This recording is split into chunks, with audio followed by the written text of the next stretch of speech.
হাসির রাজা জ্ঞানের রাজা রসিক রাজা গোপাল ভাঁড়, হাসির রাজা জ্ঞানের রাজা রসিক রাজা গোপাল ভাঁড়।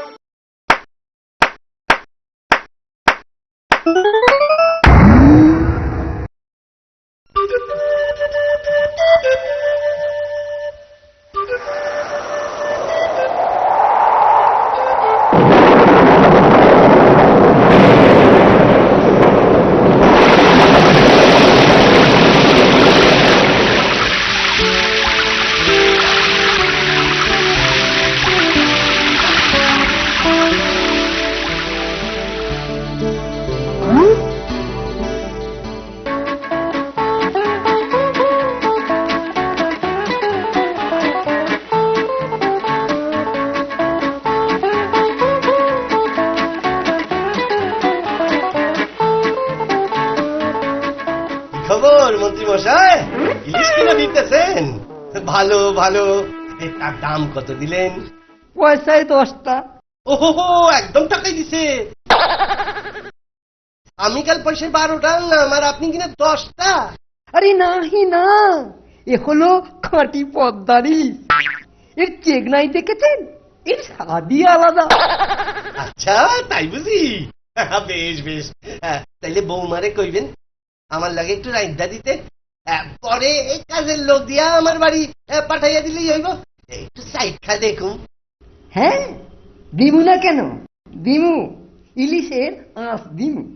আমার পয়সা দিয়ে কিনা ইলিশ ছাঁটাল। কিছু কইলেন নাকি মন্ত্রী মশাই? দিমু, ইলিশ পাঠাইয়া দিমু। বেশ বেশ। যাই, তাড়াতাড়ি বাড়ি যাই। বাড়িতে গিয়ে বলতে হবে সর্ষে বাটা দিয়ে ইলিশ রাখতে। মন্ত্রী মশাই, ও মন্ত্রী মশাই,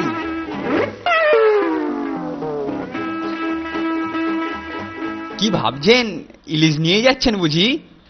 না না, মানে এই আর কি। কেন বলুন তো?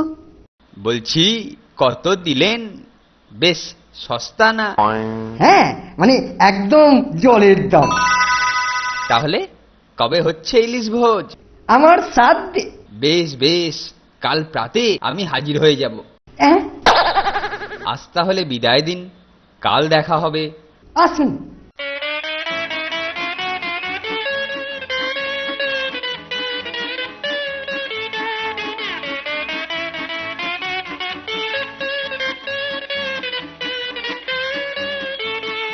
আরে মন্ত্রী মশাই যে, কি বড় ইলিশ কিনেছেন দেখছি, সস্তা বুঝি?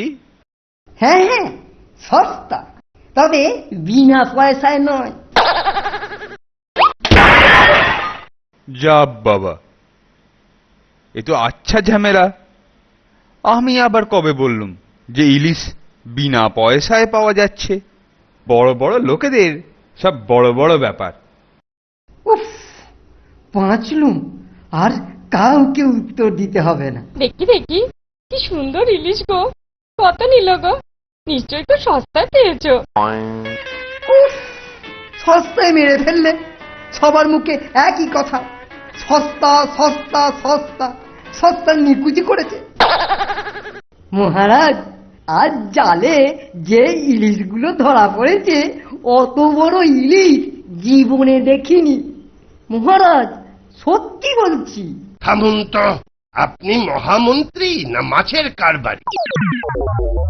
আমি দুঃখিত, এটা যে ইলিশের সময় তা আমি ভুলেই গিয়েছিলুম।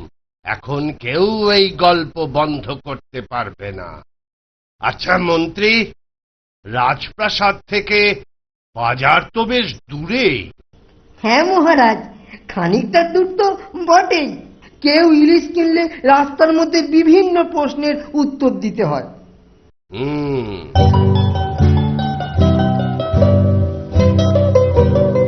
আচ্ছা গোপাল,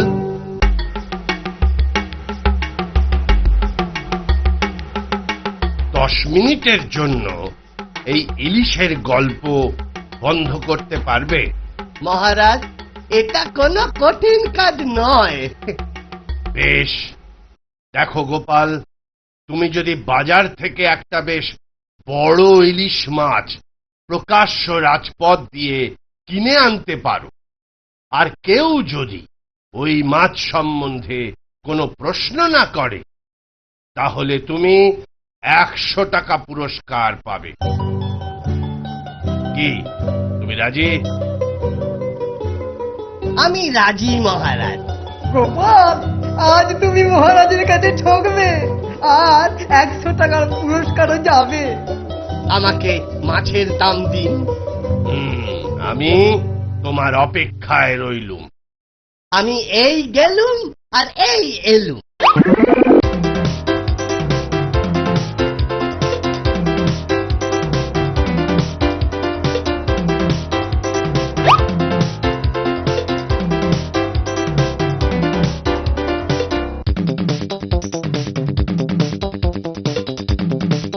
কি গো, পাগল হলে নাকি? এইসব ছাইভুষো মাখছো কেন? সাচ্ছি গো, সাচ্ছি। মাছ কিনতে যাব তো, তাই সাচ্ছি। ওগো, তুমি কি পাগল হলে নাকি? না গো না, যখন 100 টাকা হাতে দেব তখন বুঝবে এ সাজের মহিমা।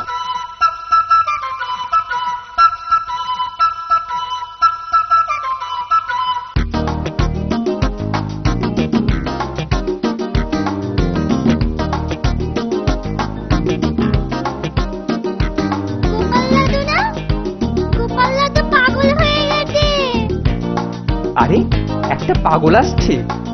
এ তো মনে হচ্ছে গোপাল ভাঁড়। এইভাবে রাজপ্রাসাদে ঢোকা যাবে না। মহারাজের আদেশ আছে। আটকাও লোকটাকে।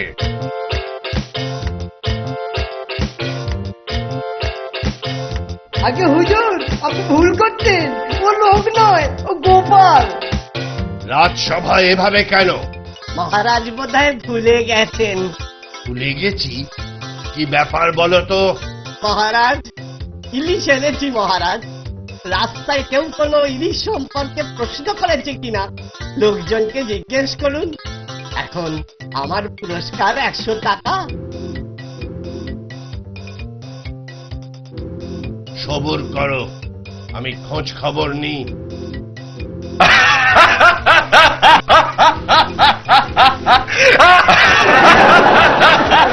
গোপাল, সত্যি তোমার কোনো তুলনা নেই।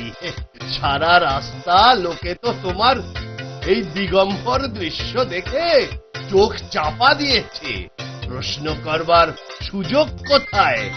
আচ্ছা গোপাল, তুমি পারলে এই অবস্থায় আসতে? বলুন সভাসদেরা, টাকা আগে না লজ্জা আগে? এই নাও তোমার পুরস্কার, 100 টাকা আর মাছটা। একটু বাকি আছে, মাছ কেনার বাকি পয়সা ফেরত দিই, হিসেবের করি তো। তুমি শুধু ভাঁড় নও গোপাল, তুমি সৎ বটে। মহারাজের জয় হোক। হাসির রাজা, জ্ঞানের রাজা, রসিক রাজা গোপাল ভাঁড়। হাসির রাজা, জ্ঞানের রাজা, রসিক রাজা।